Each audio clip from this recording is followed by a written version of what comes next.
ইসলাম সূচি। আমি অষ্টম শ্রেণীর একজন শিক্ষার্থী। আমি একটি কবিতা আবৃত্তি করব। কবিতার নাম জীবনের হিসাব। লিখেছেন সুকুমার রায়। বিদ্যে বোঝাই বাবু মশাই, চুরি শখের কোটের মাঝিরে কন বলতে পারিস সূর্যি কেন ওঠে?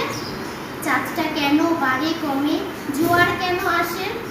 বৃদ্ধ মাঝি অবাক হয়ে ফেল ফেলিয়ে হাসে। বাবু বলেন সারা জনম মরলি রে তুই খাটি, জ্ঞান বিনা তোর জীবনটা যে চারিয়া নাই মাটি। খানিক বাদে কহেন বাবু বলতো দেখি ভেবে, নদীর ধারা কেমনে আসে পাহাড় হতে নেমে? বলতো কেন লবণ পোড়া সাগর ভরা পানি? মাঝি সে কয় আরে মশাই অত কি আর জানি? বাবু বলেন এই বয়সে জানিস নেও তাকি, জীবনটা তো নেহাত খেলো অষ্ট আনাই থাকি। আবার ভেবে কহেন বাবু বলতো ওরে গুরু, কেন এমন নীল দেখা যায় আকাশের ওই চুরু?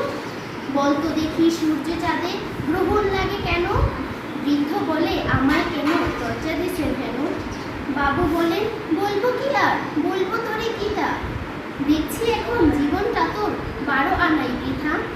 খানিক বাদে ঝড় উঠেছে, ঢেউ উঠেছে ফুলে, বাবু দেখে নৌকাখানি ডুবলো বুঝি তুলে।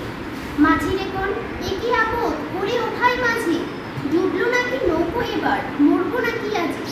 মাঝি শুধায় সাঁতার জানো? মাথা নাড়েন বাবু। মূর্খ মাঝি বলে মশাই এখন কেন কাবু? বাঁচলে শেষে আমার কথা হিসেব করো পিছে, তোমার দেখি জীবনখানা 16 আনাই মিছে।